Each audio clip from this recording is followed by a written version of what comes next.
Now, in regards to the fashion industry, the most powerful thing that you can build is not a line that gets its own fashion show in Milan, right? The most powerful thing that you can build is a cult clothing brand. Now, I'm not talking about your Instagram brands or like your TikTok shop brands or like your storefront, boutique brands. I'm talking cults, like straight cults, like almost religious level. And you guys see it, all right? Hundreds of clothing brands are created every year. 98% of them fail miserably, while that 1 to 2% really become generational. Why is that? Well, it's because they all have that one element in common, all right? They have now transcended the brand title. They have become something of a movement, a lifestyle, an identity that people crave to be a part of. So the million-dollar question is, does this happen magically, or is there a repeatable process that could get a clothing brand to that status? The answer is yes, and I'm about to show you how. I'm Marsh. I've been working with clothing brands for 6+ years now. I built my clothing brand, Tamed Psychotic, out of the corner of a bedroom selling t-shirts to now doing 6 figures in 30 minutes sometimes when we drop. And if you don't believe me, the receipts are all over this channel, my Instagram, TikTok, wherever you want to look. And the reason I've been able to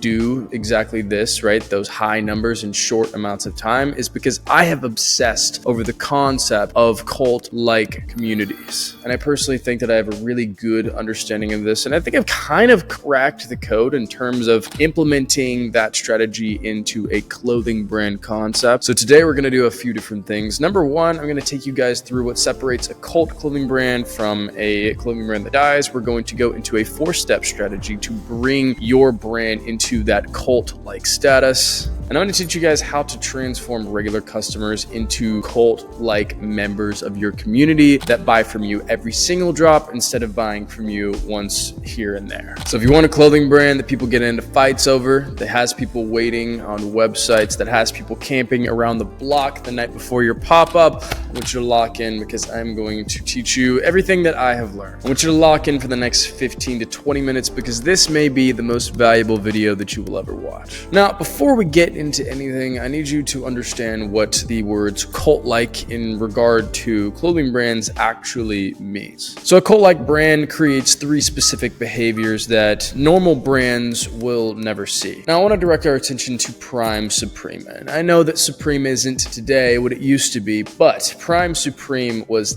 the definition of a cult-like clothing brand. All right, their customers were not just casually shopping, okay? They were studying drop lists, setting alarms, taking trips to be a part of in-person pop-ups. They were there. It was the most important part of their day. Now, I want you to compare that energy to what you see today with most brands, where people buy from them whenever they realize, oh shit, like I need a jacket, it's gonna get cold, like I wanna get a cool one, where should I go get it, right? And they go and they buy a jacket. They see an ad, they go to a brand that their friend wears, like, oh, where'd you get the jacket? And then they buy it, okay? It's very lackadaisical, it's very casual, there's no passion behind it, right? It's bought because the garment is a need in their life, not because they need to be a part of what the garment means. Now, when my brand, Tamed Psychotic, announces a drop, our customers know what the drop is called, they know what products are in the drop, they know what time it is, they know what time zone that time is in, and they know exactly what they need in regards to a password to get into the website to get the products. And that is not just casual shopping.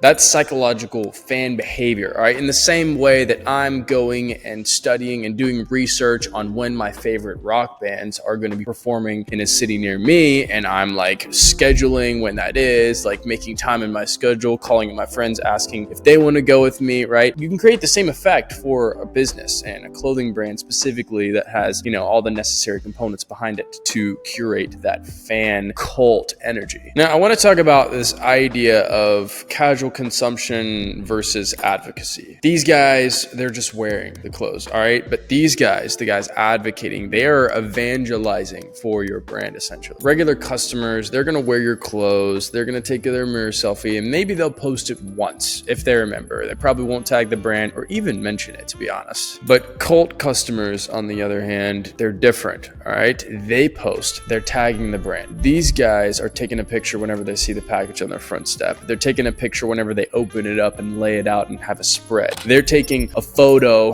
whenever they put it on for the first time. They're sending it in their group chats. They're posting it on their Instagram story. They're wearing it to their best occasions. They're wearing it to nice dinners. They're wearing them on dates. They're wearing them to the bar. They're wearing them to the club. They're wearing them to elevated things where they want to feel nice, right? That is the interaction between product and customer that we want. Cortez, for example, most of you are familiar. Cortez built one of the most loyal followings of any streetwear brand I've ever seen, but they didn't do it through ads. They didn't do it throwing thousands and thousands of dollars at Facebook, Meta, Instagram, Pinterest, TikTok, whatever, to just spam their clothing in front of their audience faces. They did it through what we call user-generated traffic, which is where I wear the shirt. I like the shirt. I say, hey, I like this shirt. You like this shirt? Oh, it's from here. You can get it too. Look at this website. Oh, you just got it? Okay, yeah. Oh, you want the shirt too? Here it is, right? Here's the plug, right? That's user-generated traffic. And that kind of traffic isn't curated by people who just buy your clothing casually because they need it, wear it every once in a while, never post in it. That traffic is curated by the people who love the item and want to advocate for your brand. They want to be a part of the movement. They want to be a part of the culture. They want to represent their community because they feel they belong. There could be a million reasons for them to do this, and we're going to get further into that later on in this video, but that is how user-generated traffic is generated, and that is how you create a brand with a $0 CPA. CPA being cost per acquisition, meaning you don't have to pay to get that customer. That customer gets to you for free. See, the point is, when somebody wears Cortez, all right, they're not just wearing clothes, they're representing a movement, they're representing a mission, they're representing a message, a feeling, a community. They're embodying and being a part of something bigger. Now, a third behavior that's observable by a lot of these companies is the instant buy. Right? There is no consideration. There is no shopping around for the same kind of item. There is no asking for discount. There is no looking online for coupons. All right. There's no waiting for a sale. They just buy it. Chrome Hearts. They drop an $800 hoodie. You think people are going and shopping around for, oh, let me see if I can get that hoodie for cheaper on this website or on this website, or maybe Amazon has it. No, they don't care. They don't look at the price twice. They look at the price. They say, oh,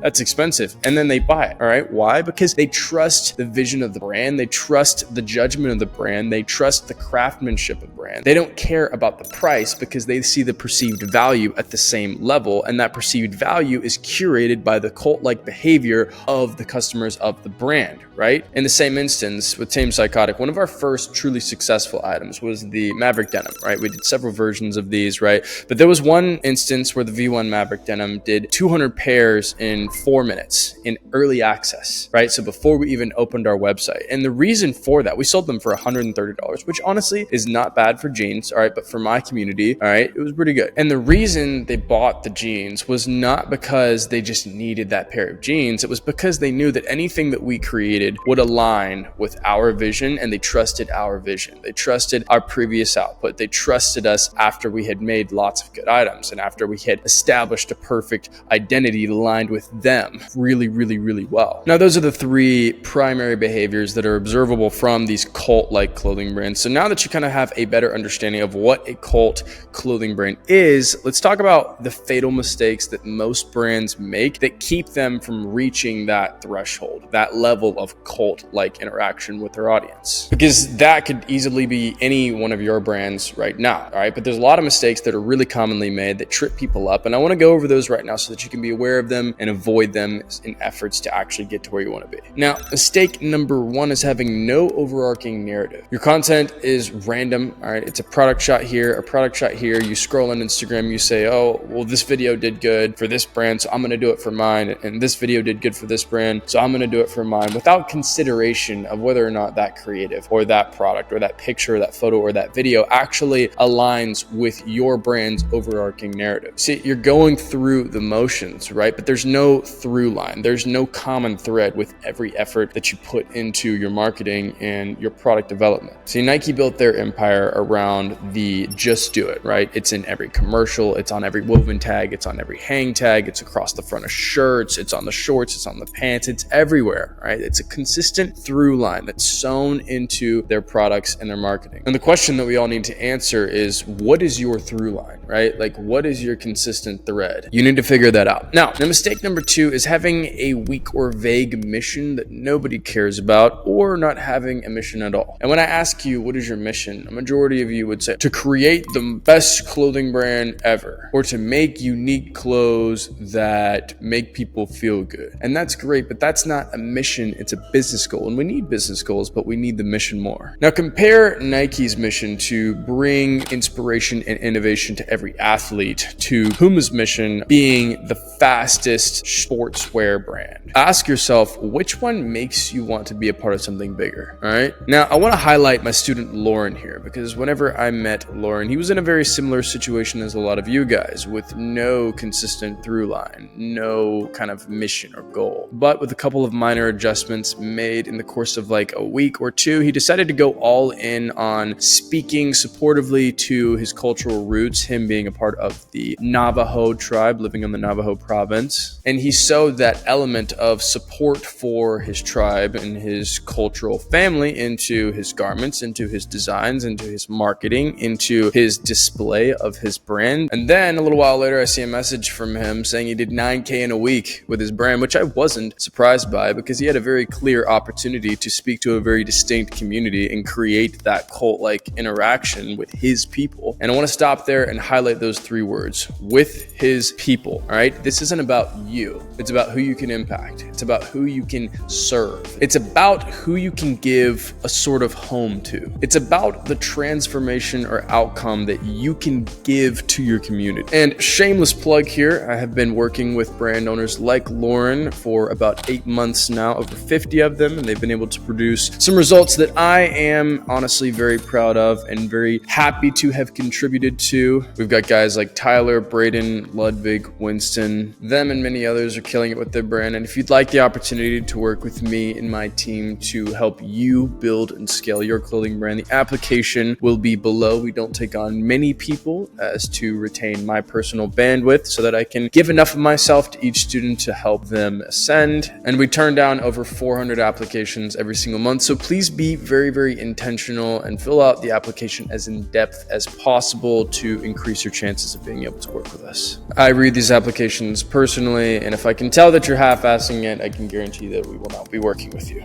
Now, on to mistake number 3. So mistake number 3 is having no clear enemy. And I know that may sound a little crazy, right? But cults couldn't exist without enemies. Think about every cult ever. There's always an enemy. Apple, for example, they built the Apple versus Android, the Mac versus PC, all right? There's always an enemy. Let's go back to Prime Supreme, all right? They built exclusivity versus mass consumption. Chrome Hearts built craftsmanship versus mass production. The point is, if you're not fighting against something, and if you don't stand for anything, then why should anybody care about you or your brand? And real quick, here's a tip on finding who your brand enemy actually is if you don't already understand it. I want you to list out everything that your brand is for, and then I want you to find the opposites of those things, right? And that is going to give you everything that your brand is against. For example, my brand is about being a badass, right? What's the opposite of being a badass? Being lazy, being a bum, being careless, being nonchalant, right? None of those things are badass. Therefore, that is the enemy. Now, let's talk about the 4-component cult blueprint. Now, without understanding anything that I just said to you, this blueprint will make absolutely no sense. So I hope that you took notes and paid attention before stepping into